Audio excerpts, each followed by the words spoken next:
¿Cómo que el propósito de Cristo nadie lo entiende? No, nadie lo entiende. Yo sí lo entiendo, verás. Él murió por ti y por mí. Sí. Yo sí lo entiendo. No, tú no lo entiendes.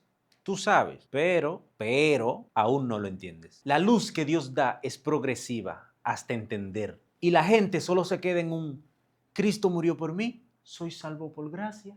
Y no avanza. La mayoría de veces son más pecadores hasta que un impío. Esa gente no sale de un pecado. Siempre están en pecado y nunca salen de ese hoyo. 7, 8, 9, 15 años en una iglesia y tienden a cometer el mismo pecado una y otra vez. Pero de eso se trata, ¿no? Siempre estaremos en pecado mientras estemos en este cuerpo. Lo importante es el arrepentimiento.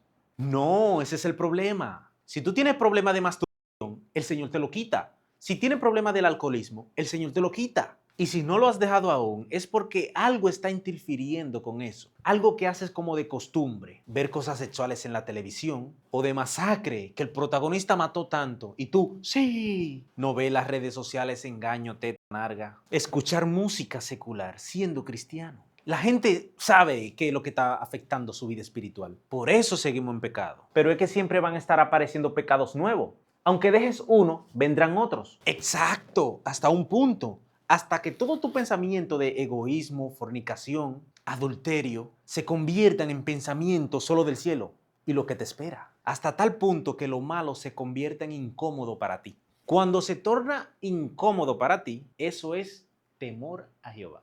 O sea, que se puede llegar a un estado de perfección estando aquí en la tierra. Claro, de eso se trata el temor a Jehová y confesar tus pecados. ¿Sabías que el temor de Jehová es aborrecer lo malo? Sí, yo sé. A eso me refiero, lo sabes, pero no lo entiendes. Claro que lo entiendo. ¿Qué es el pecado? Desobedecer la ley.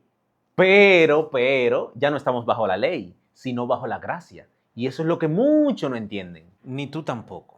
Y por eso muchos se perderán, por quedarse en un estado de conformismo en el conocimiento de Cristo, en este tiempo final. Claro que yo entiendo que es estar bajo la gracia. ¿Abraham estaba bajo la ley o bajo la gracia?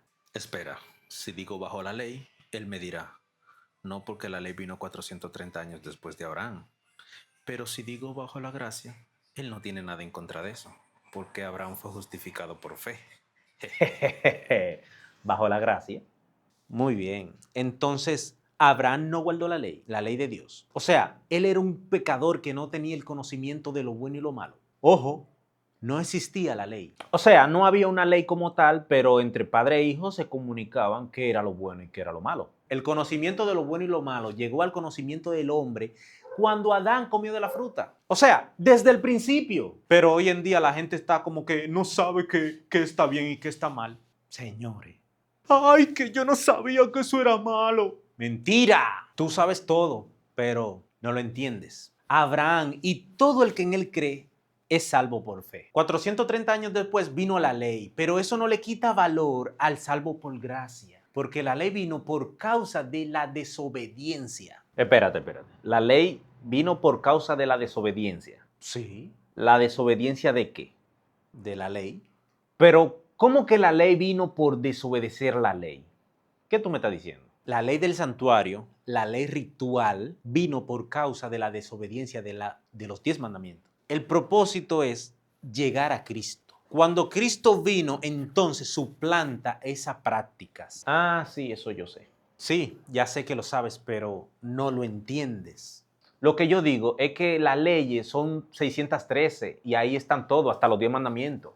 Ese es el problema, que mezclan todo y no van juntas. En primer lugar, los 10 mandamientos fue escrito por Dios con su propio dedo. Segundo, en tablas de piedra. Tercero, puesto dentro del arca. Las leyes rituales, las otras leyes, fueron escritas por Moisés en un librito y fuera del arca. Son dos cosas muy diferentes. La ley ritual era lo que Adán, Abel, Set, Job venían haciendo desde el principio, antes de que existiera la ley escrita, sacrificar animales limpios, que el mismo Abraham, el salvo por gracia, que iba a sacrificar a su hijo haciendo representación de Cristo, también lo hacía.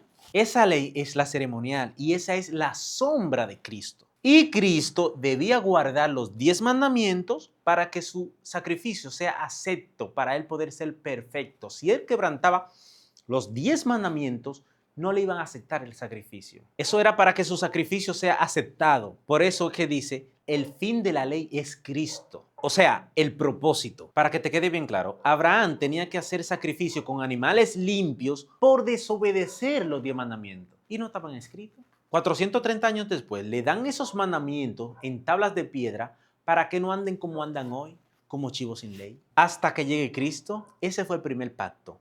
Cristo le da el segundo pacto.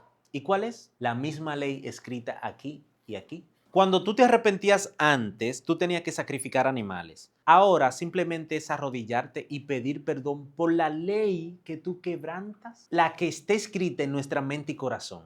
Eso es ser salvo por gracia. Temed a Dios y dale honra, porque la hora de su juicio ha llegado. ¿Cuál juicio? Lo mismo que se hacía antes, en el pasado, que sacrificaba un animal y el sacerdote tenía que hacer un juicio en el lugar santísimo. Eso es lo mismito, pero ahora es Cristo que lo está haciendo. Uno tiene que pedir perdón por la desobediencia de los mandamientos. ¿Cómo pueden estar abolidos? Si están abolidos no puedo pedir perdón, o sea, no puedo pedir arrepentimiento. Si están abolidos no puedo arrepentirme. Y eso es lo primero que me manda las escrituras, arrepentíos. Sí, yo sé. Sí, tú sabes, pero aún así no lo entiendes. Claro que lo entiendo. Ah, sí. ¿Cuál es la función de Cristo? Él es el sumo sacerdote que está intercediendo por nuestros pecados. ¿Cuál es pecado? A ver, dime. Empecemos con los mandamientos, con los 10 mandamientos. Vamos a ver. No tendrás dioses ajenos delante de mí. Ese es simple pero profundo. Sí, el dinero, videojuegos. Sí, yo siempre pido perdón por todos esos. Seguro. No es que yo quiero que tú empieces a confesar todos tus pecados aquí, no. Pero te lo voy a mencionar para que recuerdes y reflexiones a ver cuáles pecados tú has cometido. Recuerda que estos mandamientos son los del segundo pacto, lo que están en la mente y en el corazón, que son lo mismito de la tabla de piedra, ¿verdad? Bien.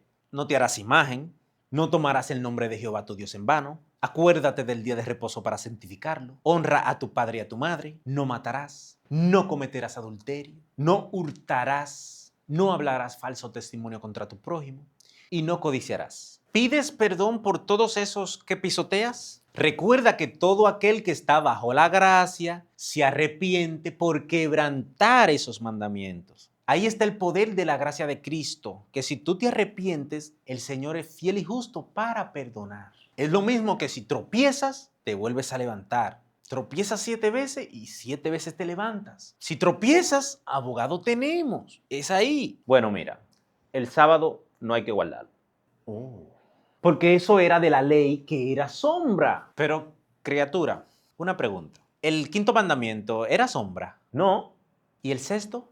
no, ¿Y el séptimo? tampoco, ¿Y el octavo? tampoco. Pero, ¿por qué el único mandamiento que fue establecido desde el principio del mundo, antes de que se necesitara una ley como sombra para llegar a Cristo? ¿Por qué tú me dices que ese mandamiento era sombra cuando claramente cuando se estableció en las tablas de piedra dice acuérdate? Si dice acuérdate es porque ya estaba mandado a guardar. ¿Por qué tú me dices que era una sombra? Dime. En ninguna parte de la Biblia dice que Abraham guardó el sábado. Ni siquiera a Adán se le manda a que guarde el sábado antes de que se le den los 10 mandamientos. Pero será anormal. ¿Para quién fue creado el sábado? Según Cristo.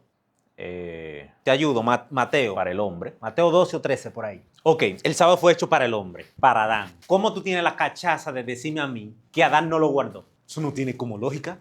Es que el primer sábado fue Dios quien lo guardó. Y por esa misma razón es que el sábado es sagrado, porque Dios lo bendijo y lo santificó, porque en él reposó. Es porque en él reposó de sus obras.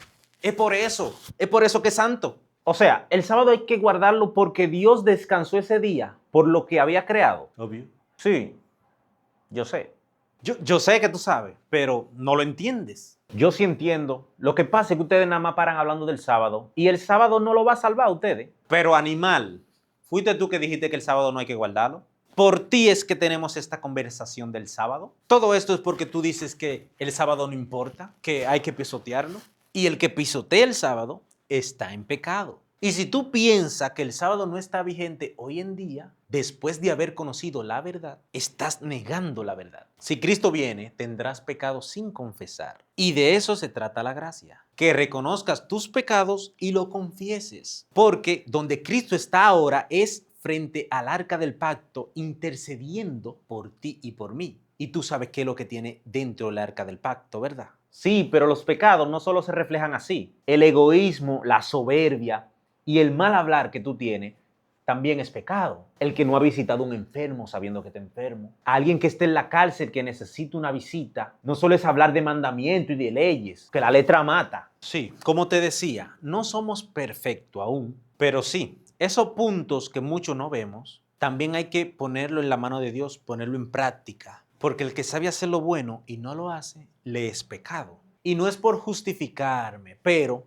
yo quiero cambiar mi forma de hablar, mi forma de pelear, mi forma de maldecir, que es en el proceso que yo estoy. Pero ustedes no quieren aceptar que el sábado está vigente o que los mandamientos en sí están vigentes en nuestra mente y corazón. A ustedes nadie le está diciendo que usted se va a salvar por guardar los mandamientos. Lo que le estamos diciendo es que usted tiene que arrepentirse de los pecados, que es quebrantar los 10 mandamientos. Y ese rechazo es lo que a ustedes lo hace peligroso, porque el rechazo de la verdad es apostasía. Y eso es lo que atraerá la persecución. Por eso solo los entendidos entenderán. Pero el propósito de Cristo nadie lo entiende.